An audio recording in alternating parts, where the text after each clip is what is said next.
tram-train T12 est divisé en deux portions. La première portion, c'est la portion ferroviaire entre Massy et Petit-Vaux.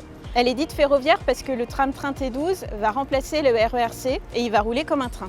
Et la deuxième portion, c'est la portion dite urbaine où le tram-train T12 va circuler comme un tramway classique. Les essais dynamiques sont indispensables pour assurer la performance et la sécurité de la rame, des infrastructures et le confort des voyageurs. L'objectif, c'est de vérifier que tout le sous-système transport fonctionne. On va vérifier que la rame roule bien et que les systèmes se déclenchent au passage du tram-train T12. Les essais doivent respecter scrupuleusement le dossier de sécurité approuvé par le préfet. Pour le bon fonctionnement des essais, il a fallu plus d'une année de préparation pour lister de manière précise l'ensemble des éléments attendus.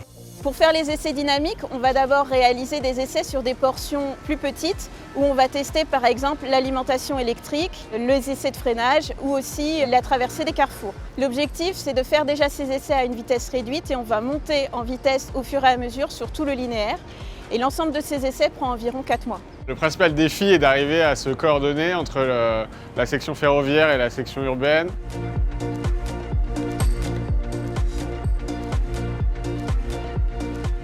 Alors la marche à blanc, c'est la dernière grande étape avant la mise en service commercial de la ligne. Ça vient après les essais. On teste l'ensemble du système dans sa globalité. On fait rouler un tram-train de Massy jusqu'à Évry avec les procédures du futur exploitant. L'objectif, c'est de tester les modes nominaux. Donc on fait rouler le plus de tram-trains sur la ligne et on regarde comment est-ce que ça se passe au niveau de l'infrastructure, de nos procédures, si tout se fait en sécurité. Après, on passe sur un mode dégradé. Le mode dégradé, on va simuler des incidents, des pannes pour également regarder si toutes nos procédures sont valides et si on arrive à faire rouler nos trains dans un maximum de sécurité et en respectant le plan de transport. C'est la première fois en Ile-de-France où on va faire une marche à blanc sur une partie de la ligne qui est déjà exploitée. Et voilà, on ne peut souhaiter que le meilleur pour cette marche à blanc. Nous sommes très fiers de mener à bien ce projet de tram-train T12 avec la concrétisation des essais actuellement. Ils vont se poursuivre tout l'été avant la marche à blanc qui démarrera en septembre pour arriver à la mise en service du tram-train T12 en décembre. Nous invitons les piétons, cyclistes et automobilistes à redoubler de vigilance à l'approche du tram-train T12.